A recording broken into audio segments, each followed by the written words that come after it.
ભૂમિનો ભાગ નથી.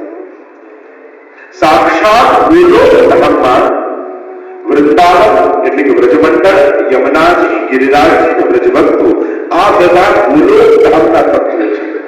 પણ પ્રભુ જ્યારે ભૂતલ પર પધાર્યા ત્યારે ગોલોક ધામમાં બિરાજતા પોતાના આ સમગ્ર લીલા પરિકરના વૈભવને એમને ભૂતલ પર મૂક્યા. એટલે પ્રભુ પધારે એના પહેલા પ્રભુનું લીલા પરિકર ભૂતલ પર આવે અને એટલા માટે આ વૃંદાવન ભાગવતજીમાં વાંચીએ એટલે આખું વ્રજમંડળ. અત્યારે વૃંદાવન શહેર છે, સિટી છે, એ વૃંદાવન ન કહેવાય. વૃંદાવન એટલે આખું વ્રજમંડળ. તો આખું વૃંદાવન, યમુનાજી, ગિરિરાજજી આ બધા જ ભૂતલ પર આવ્યા છે. એટલે કહેવાય કે જ્યારે પ્રલય થશે આખી પૃથ્વી ડૂબી જશે છતાંય વ્રજમંડળ નહીં, કારણ કે ભૂમિનો ભાગ નથી. એ સાક્ષાત ગોલોક ધામની લીલા ભૂમિ છે. આપણે ત્યાં અનેક પ્રકારની ભૂમિની મહત્તા શાસ્ત્રોએ કહી છે. જન્મભૂમિ, તપોભૂમિ, સમાધિ ભૂમિ, એમ લીલા ભૂમિ.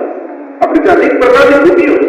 અમુક જગ્યાએ જ્યાં ભગવાનનું પ્રાગટ્ય થયું હોય તો એની વિશેષતા છે. જ્યાં મહાપુરુષોએ તપ કર્યું હોય એની વિશેષતા હોય, ભૂમિની મહત્તા.